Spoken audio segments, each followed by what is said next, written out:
전 세계적으로 음식물 쓰레기는 매우 중요한 문제입니다.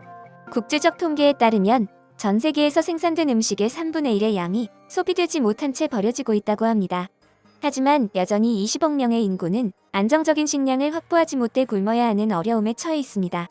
게다가 먹고 남은 쓰레기보다 많은 양의 음식물 쓰레기는 식량을 생산하는 과정에서 만들어지고 있죠. 음식물 쓰레기를 가장 많이 배출하는 나라로 알려진 미국은 작물을 재배하고 수확하는 과정에서 나오는 배출물이 쓰레기 매립지에 묻는 썩은 음식보다 훨씬 더 많고 최근 들어 상황은 더 심각해졌다고 합니다. 이 과정에서 에너지와 연료, 비료 등 작물을 재배하는 데 필요한 모든 자원도 함께 낭비되고 있는 것이죠. 전 세계적으로 유통기한이 지나 버려지는 신선식품은 무려 1조 2천억 달러, 한화로 1792조 원이나 된다고 합니다. 미국의 대형 유통체인인 코스코 크로거에서는 과일과 야채 재고 중 버리는 비율이 50%나 된다고 하는데요. 미국에서는 50년 전보다 약 70%나 더 많은 음식이 낭비되고 있고 미국의 음식물 쓰레기에서 배출되는 탄소량은 3,700만 대의 자동차가 생산하는 탄소량과 같다고 합니다. 음식물 쓰레기로 인해 매립지에서는 매년 33억 톤의 이산화탄소가 발생하는 온실효과가 나타나고 있습니다. 전 지구적 낭비를 막기 위해서도 음식물 쓰레기를 줄이는 것은 중요한 과제가 됐습니다. 이처럼 음식물 쓰레기가 환경에 미치는 영향은 엄청나지만 분리수거 개념이 없는 미국에서는 음식물 쓰레기에 대한 인식이 부족해 각종 쓰레기 관련 투어를 통해 교육하고 심각성을 알리기 위해 노력하고 있습니다.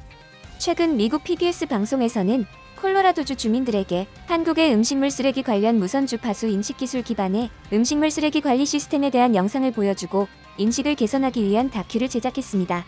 한국에서도 음식물 쓰레기를 일반 쓰레기와 함께 땅에 묻던 시절도 있었습니다. 하지만 약 16년 전인 2005년 1월 1일 음식 쓰레기 매립이 전면 금지됐죠. 그리고 그것을 자원으로 바꾸는 사업이 시작됐습니다. 현재 음식 쓰레기의 90%는 사료나 비료 등으로 재활용되고 있습니다. 미국 공영방송사에서는 미국 내의 음식 쓰레기 문제를 해결하기 위해 한국을 찾았습니다. 영상에 나온 우리나라의 무선 주파수 인식기술 기반 음식물 쓰레기 관리 시스템은 미국 EBI 비즈니스 어워드에서 아시아권 중 유일하게 비즈니스 모델 혁신, 에너지 효율 부문에 선정될 만큼 전 세계에서도 큰 호응을 받았습니다. 2013년 환경공단이 시범적으로 시작해 현재까지 전국 지자체에서 시행되고 있는 음식물 쓰레기 종량제를 무선 주파수 인식 기술로 관리하는 시스템은 한국 IT 기술이 환경 관리에 활용된 혁신이자 8년째 유지 관리된 놀라운 시민 정신의 결과물이라 일컬어지고 있는데요. 현재 우리나라에서는 지자체별로 음식물 쓰레기를 활용해 에너지를 생산해내는 사업 추진이 활발하게 진행 중입니다.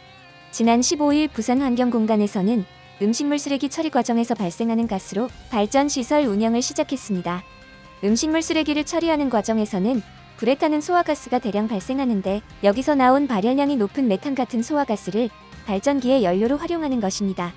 부산환경공단은 생산된 전기로 음식물 쓰레기 처리장 시설을 운영하고 남는 전기는 전력거래소에 판매해 부산시 재정에 사용된다고 하니 에너지 자립화와 온실가스 감소, 시 재정에 모두 도움이 되는 시설이라고 볼 수 있죠. 전북 전주시는 음식물 쓰레기 처리장에서 발생하는 바이오가스로 수소를 생산할 예정입니다.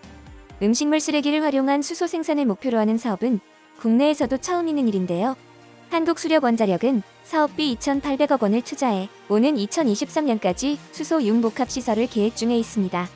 수소 연료전지 개발은 에너지 디자인 3040 정책과 정부의 그린 뉴딜 정책은 물론 일자리 창출과 바이오가스 판매를 통한 수익 창출로 지역 경제에 활력을 불어넣을 것으로 보여집니다. 또한 음식물 쓰레기 재활용 이전에 줄이는 것이 더 중요하다는 목소리가 높아지고 있습니다. 못생겨서 팔리지 않은 과일이나 채소를 이용해 잼즙, 피클 등 다양한 먹거리를 만드는 기업도 생겨났습니다.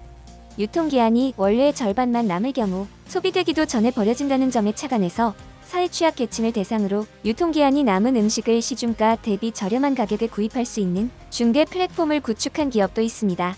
개인의 노력과 함께 음식의 순환구조 전체에서 해결 방안을 찾으려는 우리나라의 노력은 계속되고 있는 것입니다. 여러분의 소중한 의견을 남겨주세요. 바쁘시더라도 구독과 좋아요 부탁드립니다. 지금까지 단골이시였습니다. 시청해주셔서 감사합니다.